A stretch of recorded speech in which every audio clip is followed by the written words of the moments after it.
स्वागत है सभी लोगों का मेरे प्यारे भाई बहनों। आज हम बात करेंगे पशु परिचारक के बारे में। राजस्थान में आई हुई वैकेंसी सभी को पता है 45 क्वेश्चन, यानी कि इसमें दो पार्ट आने वाले हैं। पहला जो पार्ट होगा उसमें मैथ्स जीके वगैरह आने वाला है। सेकंड पार्ट की हम बात करेंगे क्योंकि एनिमल हस्बेंड्री में करवाता हूं तो मेरा पार्ट है। हम बात करेंगे सेकंड पार्ट बी, 45 नंबर का आने वाला है।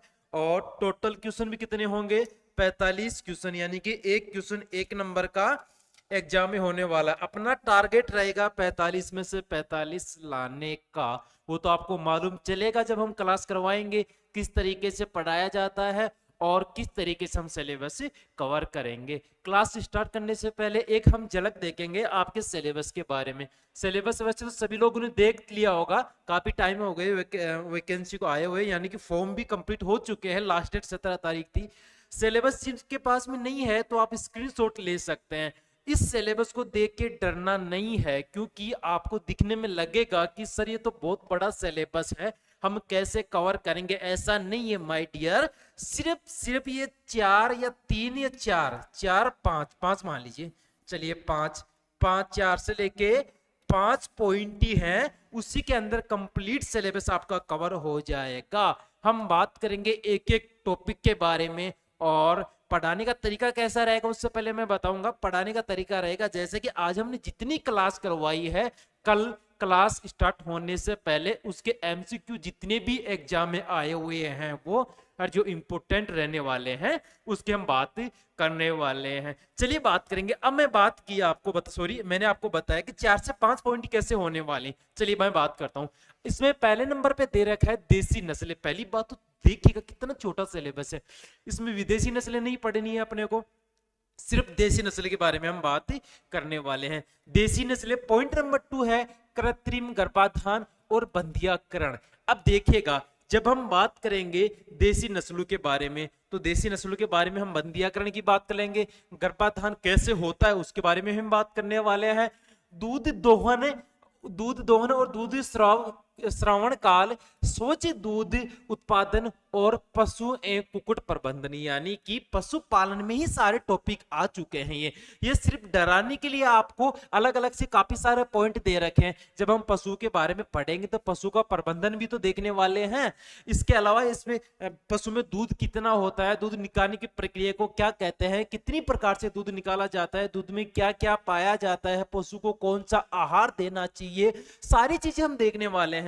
इसके अलावा पशुओं में कौन कौन से रोग पाए जाते हैं, किस कैटेगरी के रोग को क्या कहा जाता है, कितने प्रकार के होते हैं, सारी डिटेल हम देखने वाले हैं। तो ये पॉइंट देख के आपको डरना नहीं है, एक एक पॉइंट की हम बात करने वाले हैं, सिलेबस को अच्छे से कवर करने वाले हैं। कंप्लीट सिलेबस की मैं बात करूं तो आपके 30 से लेके 40 वीडियो में कंप्लीट हो जाए। सॉरी एक सेकंड 40 के लगभग 40 वीडियो में लगभग हम पूरा सिलेबस कवर करेंगे। लेकिन कहते हैं ना, जब तक तोड़ेंगे नहीं तब तक छोड़ेंगे नहीं, यानी कि आपकी जो एग्जाम होने वाली है तब तक कंटिन्यू क्लास रहेगी। कब रहेगी? जब आपको मेरा वीडियो पसंद आएगा और आप लोग कमेंट में बोलेंगे कि सर आप प्लीज नेक्स्ट वीडियो लेके आइए, पार्ट 2 लेके आइए, तभी। वरना मैं ऑफलाइन पढ़ाता हूं, इतना टाइम नहीं है कि आपको पसंद ना आए फिर भी मैं आपके लिए रोज वीडियो लेके आऊं, क्योंकि मैं यूट्यूब पे करवाने वाला हूं। मेरा न्यू यूट्यूब चैनल है,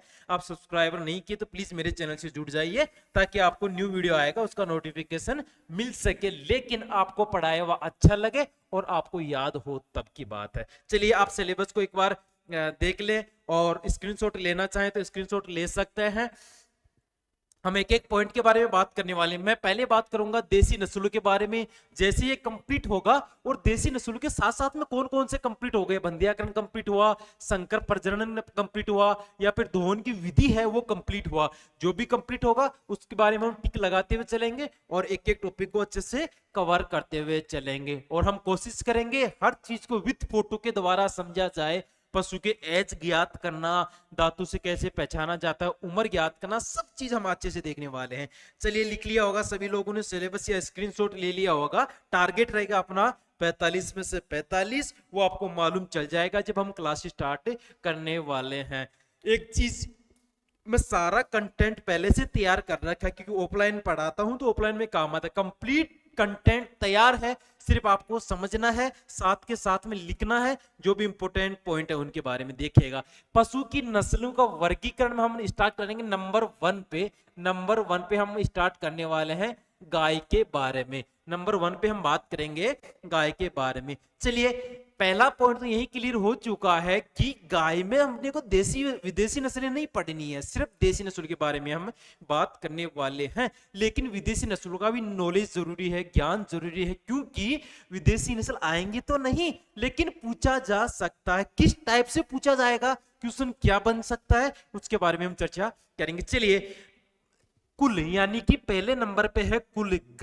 गाय के बारे में बात करेंगे। गाय किस फैमिली का सदस्य? सिंपल सा क्वेश्चन है, पूछा नहीं जाता है, लेकिन जो यूजी एंट्रेंस एग्जाम लगी थी उसमें पूछा गया क्वेश्चन है, कॉलेज की एग्जाम लगी थी उसमें पूछा गया क्वेश्चन है, गाय किस कुल में आती है? गाय का कौन सा कुल है? बोइडी कुल है। सिंपल क्वेश्चन है, पूछा नहीं जाता, लेकिन ध्यान में रखना जरूरी है। भारत में 2 प्रकार की गायें पाई जाती हैं। भारत में 2 प्रकार की, कौन सी? देसी नस्लें, जिनके बारे में हम अच्छे से पढ़ने वाले हैं। विदेशी नस्लें, जिनको आपको सिर्फ ध्यान रखना है क्योंकि पूछा जा सकता है। चलिए, अब देखते हैं देसी नस्लें। वैज्ञानिक नाम क्या है देसी नस्लों का? बोस इंडिकस। क्या नाम है? बोस इंडिकस देसी नस्लों का है। विदेशी नस्लों की मैं बात करूं, बोस टार्टस, सिर्फ टार्टस का फर्क है, ध्यान में रखिएगा। बोस दोनों में लगा हुआ है। इंडिकस मतलब इंडिया की गाय, यानी कि भारतीय गायों का वैज्ञानिक नाम हो गया। और विदेशी गाय की मैं बात करूं तो बोस टार्टस विदेशी गायों का वैज्ञानिक नाम हो गया। गुणसूत्र संख्या, अब आप पूछेंगे कि सर क्वेश्चन कैसे पूछा जा सकता है, विदेशी नस्ल इसमें दे नहीं रखा। भाई, क्वेश्चन इस तरीके से पूछा जा सकता है, सिर्फ आपको अंतर अगर पूछ लिया जाए कि बताइए निम्नलिखित में से देसी और विदेशी गायों के गुणसूत्र में कितना अंतर है, क्योंकि आजकल सिंपल क्वेश्चन पूछता है ही नहीं। ऐसा तो पूछेगा नहीं कि देसी गायों का गुणसूत्र संख्या कितनी होगी, क्योंकि ऐसा तो सिंपल क्वेश्चन कई बार एग्जाम में पूछा गया है। पेपर को अच्छा लेवल बनाने के लिए, पेपर को लेवल वाला लाने के लिए वो लोग थोड़ा घुमा के पूछा जा सकता है। अब उसमें विदेशी गाय दे नहीं रखी, लेकिन अपने को नॉलेज रखना जरूरी है क्योंकि पूछा जा सकता है। दोनों में अगर अंतर पूछ लिया जाए, अपने सिर्फ इतना ही देखा है कि देसी गायों में गुणसूत्र संख्या या फिर भारतीय गायों में गुणसूत्र संख्या 58 होती है, लेकिन अंतर पूछ लिया जाए तो अपने को मालूम ही नहीं है कि विदेशी गायों की गुणसूत्र संख्या कितनी है। लेकिन ध्यान में रखना जरूरी है, कुछ कुछ पॉइंट जिसकी मैं बात करूं सिर्फ वही ध्यान में रखना जरूरी। कितनी होगी? 60 गुणसूत्र संख्या होगी। विदेशी गायों की कितनी होगी? 60, और देसी गायों की कितनी होगी? 58। दोनों में अंतर कितना है? 2 का। इंपॉर्टेंट है, पूछा जा सकता है, इसलिए मैं बात कर रहा हूं कि विदेशी गायों के बारे में भी अपने को थोड़ा सा नॉलेज होना जरूरी। ये तो सिर्फ बेसिक चीजें हैं। चलिए, अब हम बात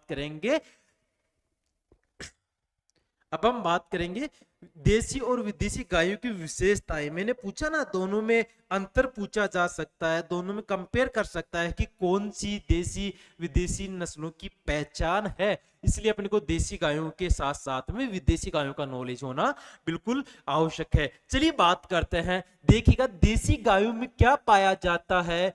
कुबड़ उपस्थित होता है। अब आप एक चीज ध्यान में रखिएगा, विदेशी गाय में क्या होगा? कुबड़ अनुपस्थित होगा, यानी कि विदेशी गाय में गाय के ऊपर जो कुबड़ पाया जाता है वो कुबड़ नहीं पाया जाता। अब आपको ध्यान रखना क्यों जरूरी है, सिर्फ अगर आपको मालूम, अब आपको विदेशी गायों के बारे में पता ही नहीं होगा तो कैसे मालूम चलेगा कि देसी गाय में पाया जाता है कि नहीं पाया जाता? कंपेयर करेंगे तो ही तो मालूम चलेगा। चलिए बात करेंगे हम, देसी गाय में कुबड़ पाया जाता है, ध्यान में रखिएगा। विदेशी गाय आपको बिल्कुल ऊपर से क्या दिखेगी? समतल दिखेगी, लेकिन देसी में पाया जाता है, ध्यान में रखिएगा। चलिए, कमर कैसी होगी? धनुषाकार है। जब कुबड़ पाया जाएगा देसी गायों में, अगर कुबड़ पाया जाए तो गाय की कमर भी धनुष के आकार की दिखाई देगी, लेकिन विदेशी गाय की कैसी दिखाई देगी? समतल गाय। हम आगे से क्यों पूरी विदेशी गाय के बारे में नहीं पढ़ने वाले, एक एक गाय के बारे में या एक एक नस्ल के बारे में नहीं देखने वाले। ये तो बेसिक चीजें हैं जो दोनों में अंतर पूछा जा सकता है, आपको ध्यान में रखना जरूरी है, क्योंकि हम नहीं चाहते कि क्वेश्चन गलत हो। एग्जाम में अभी टाइम है, आपके पास अच्छा टाइम है, क्यों ना हम ऐसा करें कि 45 में से 45 नंबर लेके आए। हो सकता है ना? क्यों नहीं हो सकता? बिल्कुल हो सकता है। जब आप मेरे से जुड़े रहेंगे, जब आप मेरे वीडियो देखेंगे तो आपको मालूम चलेगा कि हाँ, हम एक एक पॉइंट कवर कर रहे हैं और अच्छे से कवर कर रहे हैं, तो इससे बाहर जाने का तो कोई चांस बनता ही नहीं है। चलिए हम बात करेंगे, लटकता हुआ गलत कंबल पाया जाता है देसी गायों में, लेकिन विदेशी गायों में क्या होगा? इसका अभाव यानी कि नहीं पाया जाता। अब गलत कंबल होता क्या है, आगे चल के हम नंबर 1 गाय साहिवाल देखेंगे, उसकी फोटो में आपको समझ में आएगा कि गलत कंबल होता क्या है। जिनको नहीं मालूम है उनको मैं बता देता हूं, क्योंकि इसमें ये तो है नहीं कि सिर्फ एग्रीकल्चर वाला बच्चे फॉर्म भरेंगे, तो सभी को ज्ञान होना जरूरी है। सभी लोग फॉर्म भर सकते हैं जिनके एग्रीकल्चर थी नहीं, तो जैसे मेरी एग्रीकल्चर थी, मेरे को तो मालूम है, बाकी लोगों को नहीं पता होगा। गला कंबल पाया जाता है गाय के जो गर्दन होती है, गर्दन से लेके और जो आगे वाले पैर के बीच में जो स्किन होती है ना, ढीली ढाली स्किन जो आपको लटकती हुई दिखाई देगी, उसको गलत कंबल कहते हैं। आगे चल के मैं बात करूंगा, आप ध्यान में रखिएगा, गलत कंबल हम दिखाऊंगा कैसा दिखता है। लेकिन ये देसी गायों में पाया जाता है, इंपोर्टेंट है, ध्यान में रखिएगा। अपनी जो भारतीय गाय होगी उसमें पाया जाता है, विदेशी गायों में नहीं पाया जाता है। गर्मी सहनशील होती है कौन सी गायें, देसी गायें। भारतीय गायें क्या होता है, उनमें गर्मी को सहन करने की क्षमता पाई जाती है। क्यों पाई जाती है भाई, क्योंकि भारत का जो वातावरण है कैसा है, कई जगह सर्दी रहेगी, कई जगह गर्मी रहेगी, कई जगह बर्फ भी गिरती है, और इसके साथ साथ में 3-4 महीने बारिश का टाइम आएगा, 3-4 महीने सर्दी वाला टाइम आएगा, 3-4 महीने गर्मी वाला टाइम आएगा। तो हर मौसम में गाय अपने आप को क्या कर लेती है, ढाल लेती है। तो गर्मी अगर अच्छी टेम्परेचर गिरता है, अगर मैं राजस्थान की बात करूं, राजस्थान में सबसे ज्यादा गाय पाई जाती है।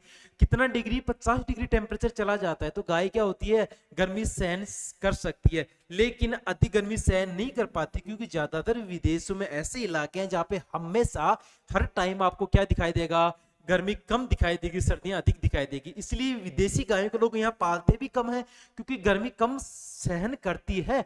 तो होता क्या है, जो लोग फार्म हाउस पे अपने ये गायों के लिए कुछ विदेशी गायों का पालन करते हैं, तो वो लोग करते क्या है, इनके लिए फव्वारा वगैरह या फिर टेम्परेचर कम करने का ऐसा या पंखा कूलर वगैरह की व्यवस्था रखते हैं, ताकि इनका पालन कर सके। अगला पॉइंट है, रोग प्रतिरोधक क्षमता अधिक पाई जाती है। भाई जो देसी गायें हैं वो हर मौसम में अपने आप को ढाल सकती है, हर वातावरण अपने आप को ढाल सकती है, तो रोग प्रतिरोधक क्षमता भी अधिक पाई जाएगी। लेकिन विदेशी गायों में क्या होगा, रोग प्रतिरोधक क्षमता कम पाई जाती। कारण क्या है, कारण आपको मैंने बता ही दिया, क्योंकि जो अपनी देसी गायें हर मौसम में क्या कर लेंगी, अपने आप को ढाल लेती हैं।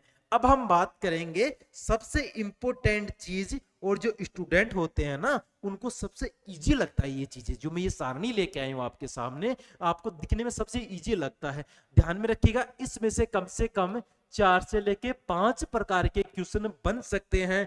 किस टाइप के क्वेश्चन बनेंगे, क्या क्या बनने वाले हैं, उसकी हम चर्चा करेंगे। अब एक चीज ध्यान में रखना, पहली बात, आपको सभी गायों का नाम याद होना जरूरी है, क्योंकि पूछा जा सकता है निम्नलिखित में से कौन सी नस्ल गाय की नस्ल है। आपको ऑप्शन में भैंस, बकरी, भेड़ और साथ में गाय भी दिखाई देगी। तो पहली बात तो आपको सभी नस्लों का नाम याद रखना जरूरी है, जो देसी नस्लें हैं, क्योंकि विदेशी नस्ल तो आएगी नहीं। लेकिन मैंने क्या बताया आपको कि विदेशी नस्ल ध्यान में रखना जरूरी है, क्योंकि वो क्या करेगा, देसी नस्लों के बारे में पूछा गया है, तो तीन अलग अलग नस्लों का नाम दे देगा, 2 अलग अलग नस्लों का नाम दे देगा, भैंस का दे दिया, बकरी का दे दिया, एक देसी गाय का दे दिया, एक विदेशी गाय का दे दिया। गाय तो 2 है, लेकिन अपने को चुनना एक ही, क्योंकि सिलेबस में देसी गायों का नाम दे रखा है। चलिए, एक तो आप ये चीजें नाम याद रखेंगे। अब ध्यान में रखिएगा, स्टूडेंट क्या करते हैं, हमें नाम तो अच्छे से रट रखा है, लेकिन डियर ध्यान में रखिए, ऐसा क्वेश्चन नहीं पूछा जाता आजकल। क्वेश्चन पूछा जा सकता है, निम्नलिखित गायों में से कौन सी गाय द्विकाजी है। क्या पूछा, निम्नलिखित गायों में से कौन सी गाय द्विकाजी है। अब द्विकाजी पूछ लिया, ऑप्शन में 2 नस्ल का नाम यहां से उठा के दे देगा, यानी कि कौन सी भारवाही नस्लों में से, एक उठा के दे देगा कौन सी दुधारू नस्ल में से, और पूछा एक ऑप्शन दे देगा आपको द्विकाजी। पूछा क्या गया, द्विकाजी नस्ल कौन सी है। अब आपने क्या रट्टा मारा था, आपने तो सभी गायों का नाम याद किया था, सभी नस्लें देखा था कि गाय की ये नस्लें होते हैं, लेकिन आपने इस टाइप से तो याद ही नहीं किया कि दुधारू कौन सी है, दुधारू कौन सी है, द्विकाजी कौन सी और भारवाही कौन सी है। तो क्वेश्चन एग्जाम में अगर ऐसा है तो गलती हो सकती है ना, इसीलिए मैं बताता हूं आपको, क्योंकि जो पढ़ाने वाला हूं आपको, एक तो इस तरीके से पढ़ाऊंगा कि क्वेश्चन किस टाइप से पूछा जाता है आजकल के कंपटीशन के हिसाब से। चलिए हम बात करेंगे, इतना आपको समझ में आया। अब हम बात करेंगे द्विकाजी होती क्या है, भारवाही नस्ल होती क्या। अब मैंने आपको एक चीज बताया था, सिलेबस बहुत बड़ा है लेकिन बहुत छोटा है। सर ये क्या बात हुई, बहुत बड़ा है लेकिन बहुत छोटा है, यानी कि दिखने में बहुत बड़ा है लेकिन सच में बहुत छोटा है। उस सिलेबस में एक चीज दे रखी है कि भारवाही नस्ल के बारे में भी हम पूछा जाएगा, यानी कि एक पॉइंट है भारवाही नस्लें। अब हम जब गायों के बारे में पढ़ेंगे, नस्ल के बारे में पढ़ेंगे, चलिए मैं आप भारतीय नस्ल की बात कर रहा हूँ, भारतीय नस्ल में पढ़ते पढ़ते मैं आगे नागौरी, तो उसी टाइम पे मैं बता दूंगा ना कि नागौरी नस्ल एक भारवाही नस्ल है। लेकिन सिलेबस बड़ा दिखाने के लिए उन्होंने अलग अलग पॉइंट दिए हैं, ऐसा नहीं है, सिलेबस बहुत छोटा है, चलिए सिर्फ समझने का फर्क है। अब हम बात करेंगे दूधारू नस्लें, सभी को मालूम है, नाम से पता चल रहा होगा, सिर्फ दूध देने वाली नस्लें जो सिर्फ दूध के लिए पाला जाता है, या फिर वह नस्लें जिनको सिर्फ एक लाभ प्राप्त करने के लिए पाला जाता है, सिर्फ दूध के लिए पाला जाता है। कौन सी इंपॉर्टेंट है? साहिवाल, नंबर 1 पे साहिवाल रखा गया है, इसका मतलब सबसे अधिक दूध देने वाली नस्ल भी यही है। चलिए इसके बारे में हम डिटेल से देखेंगे, इसकी विशेषताएं वगैरह जो भी इसके बारे में है वो आगे चल के हम देखने वाले हैं। सिंधी, गिर, राठी, देवनी, यह कौन सी नस्लें हैं? यह सिर्फ दूध के लिए पाला जाता है। इन नस्लों को किसके लिए पाला जाएगा? सिर्फ दूध उत्पादन के लिए पाला जाता है, सिर्फ देसी नस्ल की मैं बात करूं तो। अब नंबर 2 पे है द्विकाजी नस्ल, आपको इसी क्रम में याद करना है डियर, लिख लेना। अगर आप मेरे साथ साथ में लिख नहीं पाओगे तो आप स्क्रीनशॉट ले सकते हैं, ताकि आप बाद में अच्छे से अपने नोट्स बना सके, क्योंकि अपना टारगेट मैंने बताया ना 45 में से 45 लाना है। मैं हवाबाजी नहीं करूंगा बाकी लोगों की तरह, सिर्फ आप मेरे साथ जुड़िए। अगर अच्छा लगे तो मैं आपके लिए सेकंड पार्ट लेके आऊंगा, अच्छा नहीं लगेगा तो मैं यही एंड कर दूंगा। जो मेरे यूट्यूब पे चलता आ रहा है कट ऑफ वगैरह के बारे में, वो चीजें मैं लेके आने वाला हूँ, वैकेंसियों के बारे में अच्छा लगे तो मैं कंटिन्यू करूंगा। चलिए द्विकाजी नस्लें, द्विकाजी नस्ल क्या होती है? वह नस्लें जिनको दो कामों के लिए पाला जाता है या फिर दो तरीके से लाभ प्राप्त करने के लिए पाला जाता है, द्विकाजी नस्लें होगी। जैसा कि एक तो दूध के लिए पाला जाएगा, और दूध के साथ में क्या कर सकते हैं? दूध के साथ में इसकी जो नर होते हैं उनको बाहर ढूंढने के लिए, यानी कि कृषि काम में ले जाने के लिए, कृषि कार्य में काम में लेने के लिए ये भी पाला जाता है।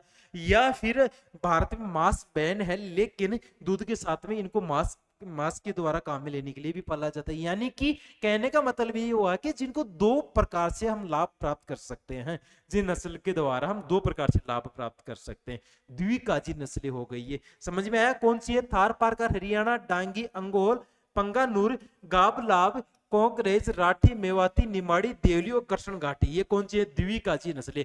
अब नंबर 3 पे है भारवाही नस्लें। बाहर से आपको पता चल गया होगा, वह नस्लें जिनको बाहर ढोने के लिए पाला जाता है, यानी कि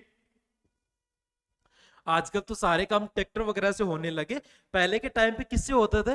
पहले के टाइम से हल जोतने के लिए बैल वगैरह काम में लिया जाता था, ऊंट वगैरह काम में लिया जाता था।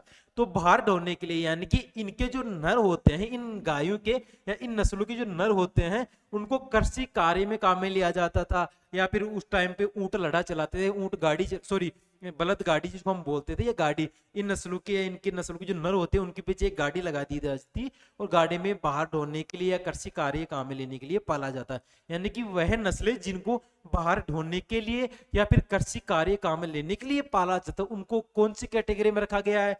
भारवाही नस्ल कौन सी है? नागौरी। इसके बैल सबसे ज्यादा दौड़ने वाले बैल हैं, जिसके बारे में चर्चा करने वाले हैं। अमृत महल, बच्चौर और कंगायम, पंवार, केन कथा, मालवी, खिलारी, हलीकर, खेरीगढ़, बरगुर और गंगा तीरी, ये कौन सी नस्लें हैं? ये वह नस्लें होगी जिनको काम में लिया जाता है। किस काम में लिया जाता है?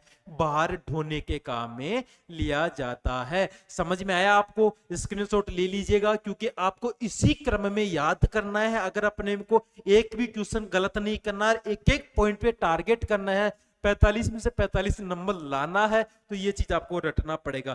क्योंकि जीके वाला पार्ट तो हर कोई कर देगा, क्योंकि जो लोग 3-4 साल से तैयारी कर रहे हैं, वो एलडीसी की तैयारी कर रहा है, कोई एसआई की तैयारी कर रहा है, जीके तो सारे में सेम आ रहा है, वो तो सब लोग कवर कर लेंगे। लेकिन जिन लोगों ने ये चीज अच्छे से देख ली, जो 45 नंबर का पार्ट है, पार्ट बी को अच्छे से देख लिया, वही से एग्जाम में बाजी मार जाएगा। चलिए दूधारू नस्ल, द्विकाजी नस्ल, भारवाही नस्ल आपको इसी क्रम में याद करना है।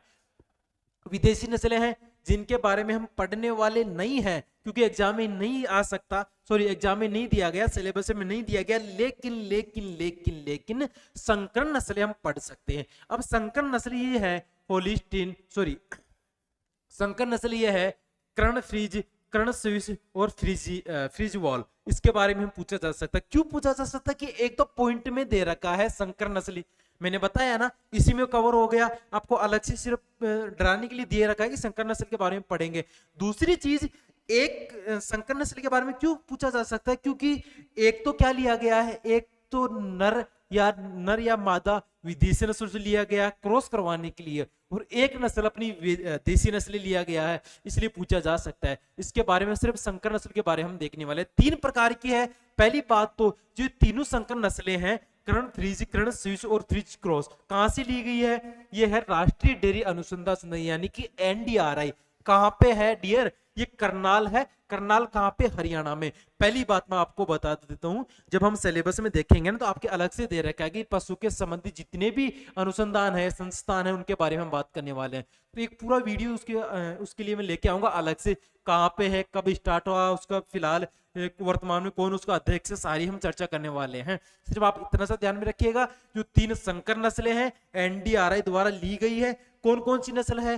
कर्ण फ्रीज, कर्ण स्विस और फ्रिज बॉल। अब ध्यान में रखिएगा, क्वेश्चन पूछा किस टाइप से जा सकता है। पहली बात तो कर्ण फ्रीज कौन कौन सी नस्ल के मध्य क्रॉस करवा के लिया गया डियर? कौन सी? थार पारकर। अब पूछा क्यों जा सकता है? क्योंकि थार पारकर अपनी देसी नस्लें हैं। कौन सी नस्लें? थार पारकर। थार पारकर अपनी देसी नस्लें हैं। और अगली नस्ल कौन सी है? होलिस्टीन विदेशी नस्ल, यानी कि थार पारकर और होलिस्टीन के मध्य क्रॉस करवा के कौन सी संकर नस्ल तैयार की गई डियर? कर्ण फ्रीज तैयार की गई है। अब अगली है साहिवाल के मध्य क्रॉस करवाया गया ब्राउन स्विस के मध्य, कौन सी नस्ल लेगी? कर्ण स्विस लेगी। अगली है फ्रिज बॉल, कौन सी? होलिस्टीन और साहिवाल के मध्य क्रॉस करवा के कौन सी नस्ल ली गई डियर? फ्रिज बॉल नस्ल ली गई। तीनों नस्लें इंपोर्टेंट है क्योंकि सिलेबस में दे रखा है ना संकर नस्लें, तो तीनों के बारे में आपको जानना जरूरी है। अब इसके अलावा क्वेश्चन किस टाइप का पूछा जा सकता है? क्वेश्चन पूछा जा सकता है निम्नलिखित में से कौन सा कथन सत्य है? निम्नलिखित में से कौन सा कथन सत्य है? अब 3 ऑप्शन, 4 ऑप्शन आएगा, एक ऑप्शन तो सही दे देगा, होलिस्टीन क्रॉस करवा के साहिवाल, और बराबर में लगा देगा क्या? बराबर में आपका ऑप्शन सामने क्या दिया जाएगा? Fridge ball. सामने क्या दे देगा? Fridge ball. सही देगा ऑप्शन। 3 ऑप्शन वो गलत कर देगा। गलत क्या करेगा? कर्ण स्विस के मध्य, कर्ण स्विस के सामने कर देगा थार पारकर होलिस्टीन, और कर्ण फ्रीज के सामने कर देगा साहिवाल और ब्राउन, और एक कर देगा कौन सी? फ्रिज बॉल के सामने कर देगा थार पारकर और ब्राउन स्विस, यानी कि इनका क्रॉस घुमा देगा। और एक ऑप्शन आपको सही देगा, कौन सा देगा? जैसे ये दे दिया, फिर ये दे दिया, और पूछा क्या जाएगा? निम्नलिखित में से कौन सा क्वेश्चन, सॉरी, निम्नलिखित में से कौन सा सत्य है? अब सीधा सीधा क्वेश्चन नहीं दिया गया, तो घुमा के क्वेश्चन दे। मैंने बताया ना कि कंपटीशन को अच्छा लेवल बनाने के लिए वो लोग घुमा के क्वेश्चन दे सकता है, इसलिए मेरी क्लास इंपॉर्टेंट होने वाली है। मैं इसी तरीके से पढ़ाता हूं। जो भी डाउट वाले क्वेश्चन है और जिस प्रकार से क्वेश्चन पूछा जाता है आजकल के एग्जाम में, उसके बारे में बात करने वाले। तो आपको इसी टाइप से याद करना है जो मैंने बताया, जिस तरीके से कौन सा क्वेश्चन सत्य है या कौन सा क्वेश्चन असत्य है, इस टाइप के क्वेश्चन पूछा जा सकता है। अब इंपॉर्टेंट चीज जो स्टूडेंट को लगता है कि यार ये तो पूछा नहीं जाता होगा, इस टाइप का पूछा जा सकता है। गाय से संबंधित सामान्य जानकारियां कौन कौन सी जो आपको नहीं मालूम है, लेकिन लोगों को लगता है कि ये चीजें पढ़ने वाली नहीं है। डील ऐसे ही क्वेश्चन आते हैं, क्योंकि अगर मैं बात करूं 45 क्वेश्चन में लगभग 20 क्वेश्चन तो ऐसे लल्लू से आएंगे जो सभी लोग कर सकते हैं, लेकिन सभी लोग के वो क्वेश्चन गलत हो जाते हैं, क्योंकि जो छोटे क्वेश्चन होते हैं उन पे तो वो लोग ध्यान देते नहीं है। पूछा जा सकता है, देखिएगा किस टाइप के, जैसे गाय का जो समूह है यानी कि एक जगह जो खड़ी रहती है, उनको क्या कहते हैं डियर? उनको कहते हैं हड कहते हैं। इंपॉर्टेंट है, नहीं मालूम था ना, काफी लोगों को नहीं मालूम था ना, झूठ नहीं, मुझे पता नहीं मालूम था। गाय के समूह को क्या कहेंगे डियर? हड कहेंगे। मैथुन क्रिया को क्या कहेंगे? सर्वांग कहेंगे। बच्चा देने की क्रिया को क्या कहेंगे? कोविंग कहेंगे। नवजात को क्या कहेंगे? कोप कहेंगे। नहीं मालूम था ना, नहीं मालूम था। वयस्क मादा को क्या कहेंगे? हिपर कोप कहेंगे। वयस्क नर को क्या कहेंगे? बुल कोप कहेंगे। अब क्वेश्चन पूछ लिया जाए आपसे कि निम्नलिखित गाय में वयस्क नर को क्या कहा जाता है? अब वयस्क नर को कोई सांड बोलेगा, ऑप्शन में सांड भी आएगा, बछड़ा भी आएगा, गाय भी आएगा, तो कोई सांड करेगा, कोई बछड़ा बोलेगा, कोई केल्डा भी बोलते हैं, कई जगह केल्डा बोलेगा, लेकिन सही उत्तर क्या होगा डियर? बुलकोप। किसको मालूम है? आपको मालूम है, क्योंकि मैंने बताया आपको, मैंने पढ़ाया आपको, इसलिए आपको मालूम है। प्रौढ़ मादा को क्या बोलेंगे? प्रौढ़ मादा है यहाँ पे गाय बोलेंगे, और प्रौढ़ नर को क्या बोलेंगे? सांड बोलेंगे। मैंने बताया है ना, आप तो सांड यही कर देंगे वयस्क नर को, लेकिन वयस्क नर को नहीं, प्रौढ़ होने के बाद में उसको सांड बोला जाता है, और प्रौढ़ मादा होने के बाद में उसको क्या बोला जाएगा? गाय बोला जाएगा। लेकिन वयस्क मादा को तो क्या बोलते हैं डियर? हिपरकोफ बोलते हैं ना। इंपॉर्टेंट, इसीलिए मैंने बताया ना कि मेरी क्लास डियर इंपॉर्टेंट है। एक बार पार्ट देख लिया, इसका मतलब जितनी भी भर्तियां आने वाली हैं और उसमें सिलेबस में अगर एनिमल हस्बेंड्री पशुपालन दे रखा है तो हर जगह आप ये चीजें कर सकते हैं, ना कि आप एक पशु परिचय के बारे में। यानी कि आपको लगा, अभी आपको लग रहा है ना कि 45 में से 45 नंबर आ सकते हैं, यानी कि जब तक तोड़ेंगे नहीं तब तक छोड़ेंगे नहीं। चलिए बात करेंगे बंदिया करत नर को क्या बोलाते हैं, बुलक बोलते हैं। बंदिया करत अपने को दे भी रखा है सिलेबस, उसके बारे में हम बात करने वाले, लेकिन बंदिया करत नर को क्या बोलेंगे डियर, बुलक बोलेंगे। नो के नो पॉइंट क्या है डियर, अरे क्या है, इंपोर्टेंट है ना। चलिए लिख लो, नो के नो पॉइंट लिख लो या फिर स्क्रीनशॉट ले लो ताकि हम चलेंगे आगे। ध्यान रखना, मैथुन क्रिया, सर्वांग, बच्चा देने की क्रिया, ये क्वेश्चन पूछा गया डियर, ये क्वेश्चन पूछा गया है। कहां गया, बच्चे देने की क्रिया, ये क्वेश्चन एग्रीकल्चर सुपरवाइजर में पूछा गया है, 2017 वाली वैकेंसी में आया हुआ क्वेश्चन है। क्या कहेंगे, कोविंग कहेंगे बच्चा देने की क्रिया को। लिख लिया सभी ने, इंपोर्टेंट है, सुपरवाइजर में आया हुआ है तो इसमें तो पूछा जा सकता है। चलिए हम बात करेंगे आगे, यहां तक लिख लिया सभी ने।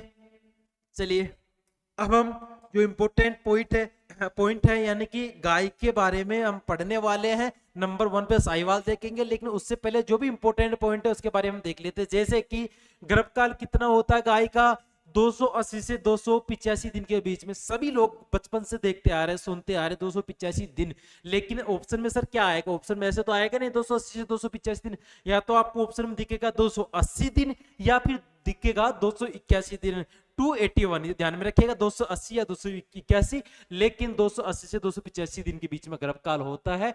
गर्भ धारण से लेके प्रसव तक का समय की हम बात करते हैं। चलिए यौन आरंभ और ऋतु में तथा परिपक्वता, ये इंपोर्टेंट है ये क्वेश्चन। इसमें से मैं 3 क्वेश्चन ऐसे बताऊंगा जो एग्जाम में पहले पूछे जा चुके हैं। गर्भ यौन आरंभ ऋतु में परिपक्वता कितने दिन में होती है, 24 से 30 माह में। यूजी एंट्रेंस का एग्जाम लगा था, यूजी एंट्रेंस एग्जाम लगा था, अभी की बात कर रहा हूं 2023 में पूछा गया क्वेश्चन है, इंपोर्टेंट है, ध्यान में रखिएगा। कितना होता है यौन आरंभ, कितना होता है, 24 से 30 माह का। कब होता है, जनन अंग का सक्रिय होना एवं गर्भाधारण योग्य हो जाना।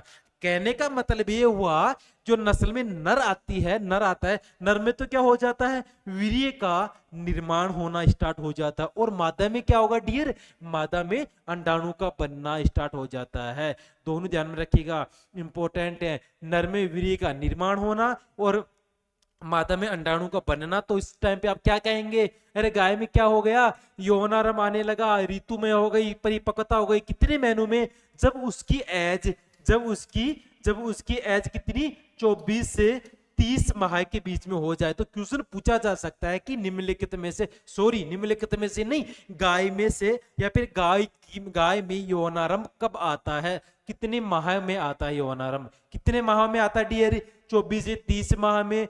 दूसरा नाम ही ध्यान में रखिएगा, गाय में ऋतु में कब आती है, 24 से 30 महीने में। गाय में परिपक्वता कब आती है, 24 से 30 महीने में। इंपोर्टेंट है, क्वेश्चन पूछा गया है, फिर भी पूछा जा सकता है। अब अगला पॉइंट है मध्य चक्र अवधि, ये भी पूछा गया है, उसी एग्जाम में यूजी एंट्रेंस लगा था 2023 में, यूनिवर्सिटी थी पंतनगर यूनिवर्सिटी की मैं बात कर रहा हूं, उसमें पूछा गया क्वेश्चन था। मध्य चक्र अवधि कितनी होती है, 21 दिन की होती है, ध्यान में रखिएगा, इंपोर्टेंट है, पूछा गया क्वेश्चन है, फिर पूछा जा सकता है। 21 दिन की। होता क्या है, दो मध्यकालों के बीच की अवधि को क्या कहते हैं, मध्य चक्र कहते हैं। अब एक चीज मैं बताऊं आपको डियर, जैसे इसमें गायों का नाम दे रखा है साहिवाल गाय, अभी सभी लोग बताओ क्या करते हैं, बच्चे क्या करते हैं या डियर स्टूडेंट लोग क्या करते हैं, जैसे कि नंबर 1 पे है कौन सी, साहिवाल गाय है, कौन सी डियर, साहिवाल गाय है। अब सिलेबस में दे रखा है देशी गाय, रट लेंगे, साहिवाल गाय ऐसी, साहिवाल वैसी, भाई गायों के बारे में लगभग 2 से 3 क्वेश्चन पूछे जाएंगे। अगर मैं नस्ल की बात करूं, सीधा क्वेश्चन 2 से 3 क्वेश्चन, जैसे कि सबसे अधिक दूध देने वाली गाय, सबसे अधिक कौन सी गाय के दूध में लैक्टोज की मात्रा पाई जाती है, सबसे अधिक मीठा दूध कौन सी गाय का होता है। 3 से 4 क्वेश्चन पूछा जा सकता है, लेकिन बाकी क्वेश्चन कहां से उठ के आएंगे, टोटल तो 45 क्वेश्चन है, 45 क्वेश्चन भाई ऐसे ही पूछे जाएंगे। जो लोग पढ़ते नहीं है गाय गाय रट के चले जाएंगे भाई, यहाँ से तो आपको देखा ही नहीं, यहाँ तो आपने क्वेश्चन तो यहाँ से बन के आ सकते, क्योंकि पहले भी तो ऐसे पूछे जा चुका है एग्जाम में। अब चलिए देखते हैं मध्य चक्र की अंतिम अवधि क्या होती है, किससे क्या कहलाती है, डायस्ट्रोस कहलाती है। अब मैं बात पूरी एफओ में क्वेश्चन पूछा गया था, जो एग्जाम लगती एग्रीकल्चर फील्ड एग्जाम आई थी उसमें पूछा गया था। मध्य चक्र की अंतिम अवस्था को क्या कहते हैं, डायस्ट्रोस कहते हैं। डियर इंपोर्टेंट है, स्टार लगा लो, इस पे क्या लगा लो, तिलक लगा लो। जय श्री राम आने वाला है, आ सकता है, इंपोर्टेंट है, 90% चांस है आने की, क्योंकि इसी टाइप के क्वेश्चन पूछा जाए। 90% चांस क्यों है, क्यों है बताऊं क्यों है, क्योंकि इससे पहले एग्जाम में क्वेश्चन क्या पूछा गया था, मध्य चक्र अवधि कितनी होती है पूछा गया था, यूजी एंट्रेंस की एग्जाम थी। तो अगर मध्य चक्र अवधि पूछा गया था तो ये तो पूछा जा सकता है ना, इससे संबंधित क्वेश्चन पूछा जा सकता है। इससे संबंधित क्या है, मध्य चक्र की अंतिम अवस्था को क्या कहते हैं, डायस्ट्रस कहते हैं, है ना इंपोर्टेंट। चलिए बात करेंगे मध्यकाल अवधि कितने घंटों के लिए, 18 घंटों के लिए। ये भी इंपॉर्टेंट है क्योंकि ये तीनों क्वेश्चन इससे संबंधित है, पूछा जा सकता है। अगला क्वेश्चन है नाड़ी गति कितनी होती है, 40 से 50 प्रति मिनट, लेकिन श्वसन दर कितनी होगी, 12 से 16 प्रति मिनट। अब ये क्वेश्चन भी पूछा गया था, AA एग्जाम में आया हुआ क्वेश्चन है। नाड़ी गति कहां से ज्ञात की जाएगी, कोक्सीजियल धमनी से ज्ञात की जाती है। इंपोर्टेंट है, ध्यान में रखिएगा, नाड़ी गति कोक्सीजियल धमनी से ज्ञात की जाती है। AA में पूछा गया क्वेश्चन है, पूछा जा सकता है, इसलिए मैं यहाँ पे आपके लिए क्या लगा के लेके आया हूं, नोट लगा के लेके आया हूं। इंपोर्टेंट है डियर, एग्जाम में सीधा सीधा क्वेश्चन पूछा जा सकता है। कोक्सीजियल धमनी किस काम में ली जाती है, नाड़ी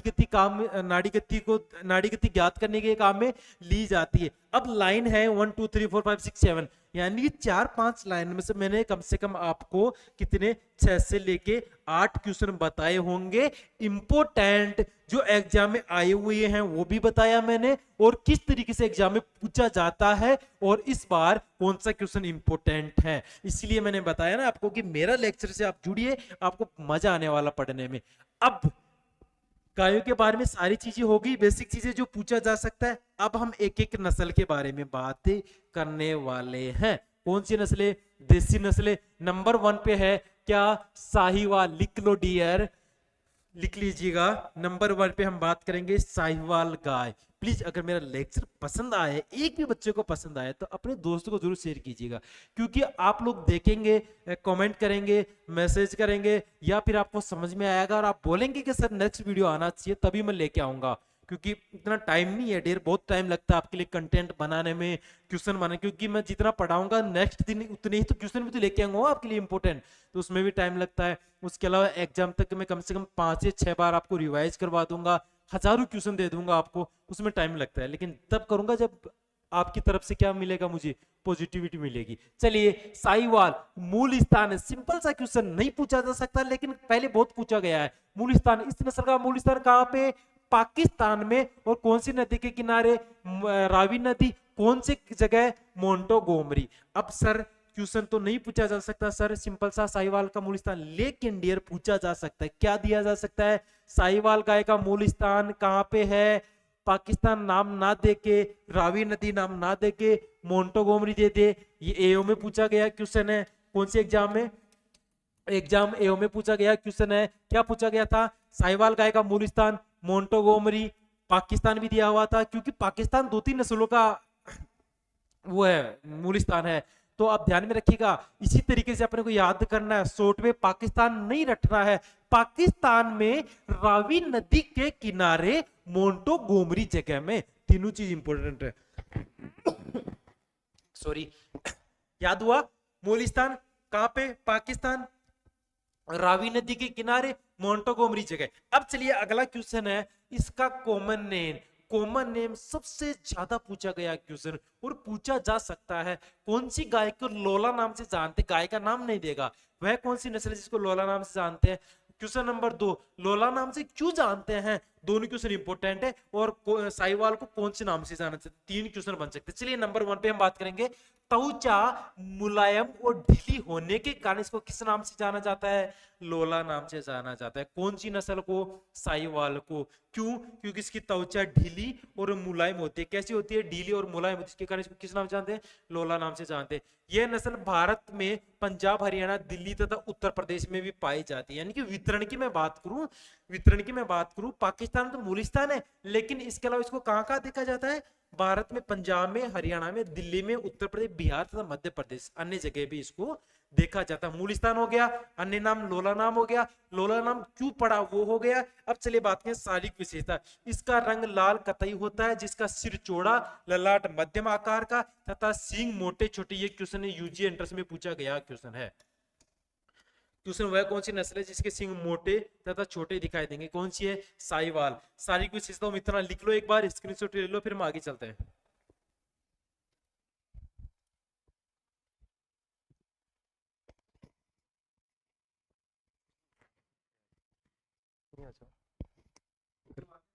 नहीं,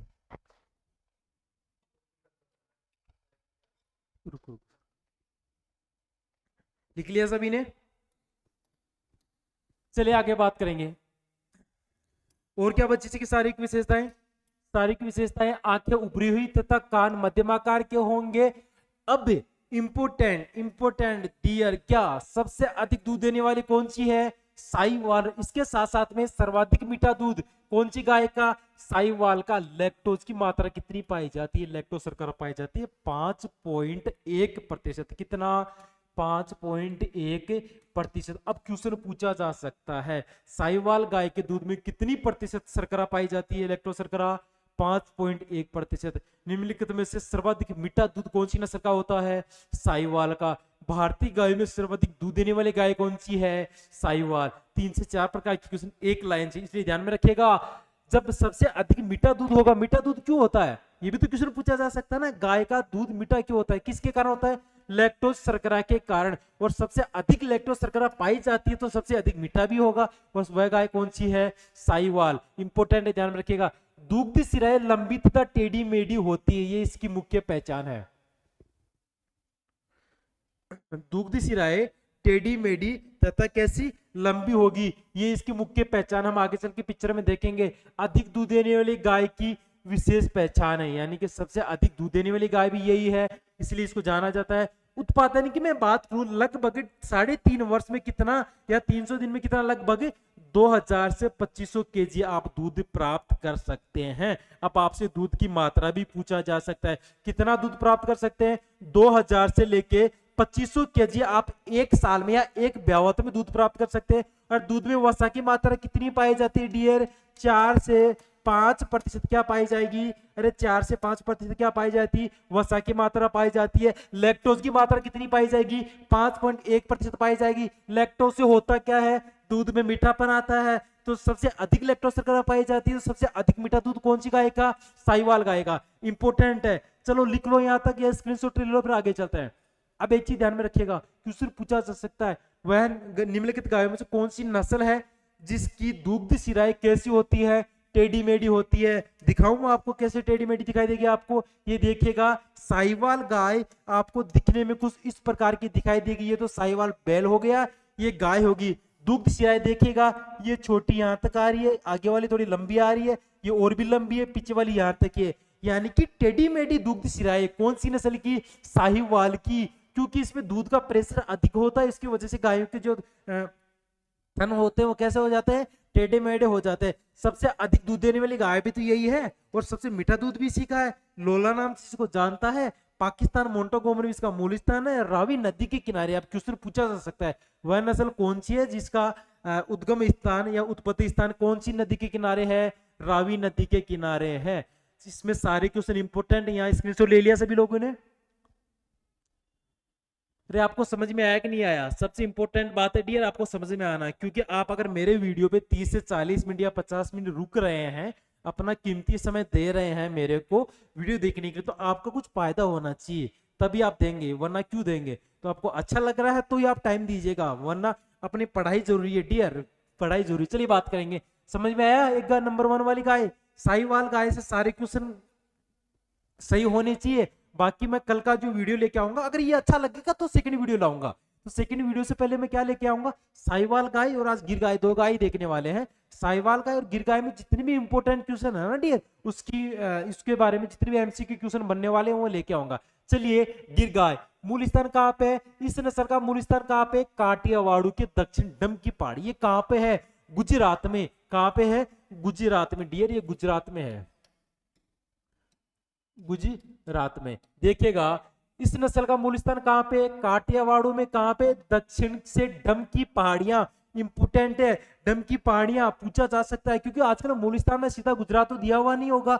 डम की पहाड़ियां कहाँ पाई जाती है, गुजरात में। जगह कौन सी है, काठियावाड़, और राज्य कौन सा है, गुजरात। कॉमन नेम कौन सा है, रेंडी, अजमेरा, काठियावाड़ी, सूरती, डेक्कन। अजमेरा क्यों पड़ा, क्योंकि इस नस्ल को गुजरात के अलावा सबसे अधिक राजस्थान में भी अजमेर में देखा गया, इसलिए इसका नाम अजमेरा पड़ा। चलिए बात करें वितरण। वितरण की यानी कि गुजरात के अलावा कहां कहां थे, गुजरात के भुज, गुजरात के सॉरी जुनांग, भावनगर, ये अमरेली जिलों में पाई जाती है। गुजरात की मैं बात करूं तो जुनांग, भावनगर, अमरेली जिलों में पाई जाती है। राजस्थान में मुख्य रूप से कौन से में, अजमेर में, इसलिए इसका क्या नाम पड़ा, अजमेरा तथा भीलवाड़ा में देखा जाता है। अब एक क्वेश्चन और बनता है, निम्नलिखित गायों में से गुजरात के जुनांग क्षेत्र में कौन सी गाय अधिक पाई जाती है, कौन सी डियर, गिर गाय।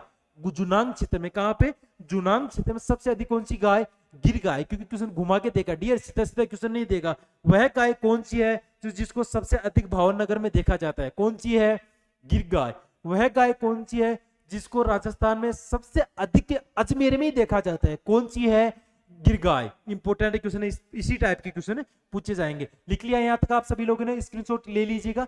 चलिए आगे हम बात करेंगे शारीरिक विशेषताएं, यानी कि इसकी क्या विशेषताएं हैं, आप कैसे इसको देख के पहचान सकते हैं। विशेषताएं, इस नस्ल के कान पत्ती के आकार के होते हैं। डियर एग्रीकल्चर सुपरवाइजर 2015 में आया हुआ क्वेश्चन है। ऑप्शन में 4 गायों का नाम दिया गया था, पूछा गया था वह कौन सी नस्ल है जिसके कान पेड़ की जो पत्ती होगी उसके आकार की दिखाई देंगे, कौन सी, गिर गाय के कान पेड़ की पत्ती के आकार को आपको दिखाई देंगे, हम पिक्चर में देखेंगे अभी। चलिए आगे हम बात करेंगे, आकार के लटके हुए कान होंगे, घुमावदार, रंग लाल सफेद जिस पर काले कते धब्बे दिखे, यानी रंग तो लाल होगा लेकिन सफेद और काले आपको धब्बे भी दिखाई देंगे। इसके अलावा भारी सुंडोल शरीर, ललाट, सिंग, वक्र शुद्ध नस्ल के प्रतीक हैं। यानी कि शरीर कैसा होगा, भारी, सुंडोल आपको शरीर दिखाई देगा।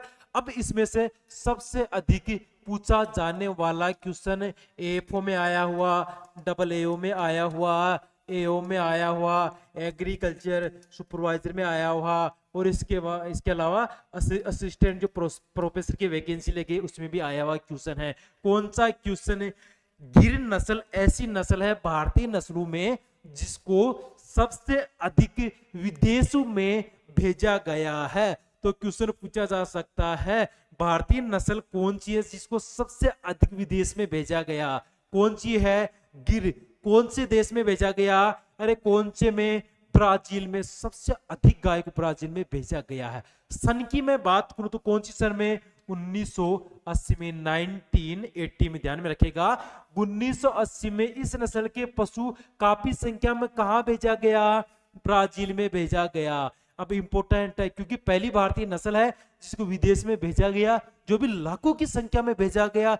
एक चीज और सबसे इंपोर्टेंट, कौन सी सन में भेजा गया, यहाँ पे आपको सन भी दे रखा है, सबसे अधिक 1980 में भेजा गया था। कहां पे भेजा गया, ब्राजील में भेजा गया। कब, 1980 में। तो डीर अगर ब्राजील में 1980 में भेजा गया तो वहां पे इसको गिर नाम से तो नहीं जानेंगे ना, वहां पे इसका क्या नाम दिया गया, वहां पे इसका नाम दिया गया भाईमान। क्या नाम दिया गया डायर, भाईमान। ब्राजील में इस नस्ल को किस नाम से जानते हैं, भाईमान के नाम से जानते हैं। अब क्वेश्चन पूछा जा सकता है वह कौन सी देसी नस्ल है जिसको भाईमान से नाम से जानते हैं, या फिर वह कौन सी देसी नस्ल जिसको ब्राजील में भाईमान के नाम से जानते हैं, कौन सी है, गिर नस्ल भारतीय नस्ल में से पहली नस्ल है जिसको सबसे अधिक विदेश भेजा गया, 1980 में भेजा गया, ब्राजील में भेजा गया, और जिसको भाईमान के नाम से जानते हैं। इसलिए ये वाली नस्ल भी क्या है डियर, आपके लिए क्या है, इंपॉर्टेंट रहने वाली है। इसमें से जो ये 2 लाइनें हैं नोट लगा के मैं जो लेके आया हूं ये याद कर लीजिएगा, रट लीजिएगा, दिमाग में बैठा लीजिएगा। गिर गाय 1980 में ब्राजील भेजा गया, जिसको बाह्यमान के नाम से जानते हैं। चलिए, दूध कितना देगी ये? दूध 300 दिन के ब्यात में लगभग दूध कितना देगी? 1800 से लेके 2500 लीटर। पहले हमने साहिवाल देखी तो वो कितना था? 2000 से लेके 2500 लीटर। इसका दूध थोड़ा कम होता है साहिवाल से। तो आपसे क्वेश्चन पूछा जाए निम्नलिखित गायों में से सबसे अधिक दूध देने वाली गाय कौन सी है? ऑप्शन में साहिवाल आया ही नहीं, तो कौन सी करोगे? गिर गाय। कब? अगर साहिवाल नहीं आए तो गिर गाय करना, वरना साहिवाल है। चलिए, क्योंकि नंबर 2 पे गिर गाय को हम रखते हैं दूध में। कितने दिन के ब्यात में? लगभग 300 दिन के ब्यात में दूध कितना देगी? 1800 से 2500 लीटर। औसतन वसा कितनी पाई जाएगी? 4 से 5% वसा पाई जाती है। अब आप स्क्रीनशॉट ले लो, क्योंकि ये चीजें इंपॉर्टेंट है। कई बार एग्जाम में 6 से 7 एग्जाम ऐसे ही बार बार क्वेश्चन पूछा गया। 5-6 देखो, एक चीज मैंने आपको ये भी बताया कि क्वेश्चन किस टाइप से घुमा के पूछा जा सकते हैं। इसी लाइन को मैंने कम से कम 6 से 7 प्रकार से आपको घुमा के बताया है, तो क्वेश्चन घुमा के भी पूछा जा सकता है। तो आपको इसी टाइप से याद करना है, स्क्रीनशॉट ले लीजिएगा। आप अपने मन में ही क्वेश्चन पुटअप कीजिएगा।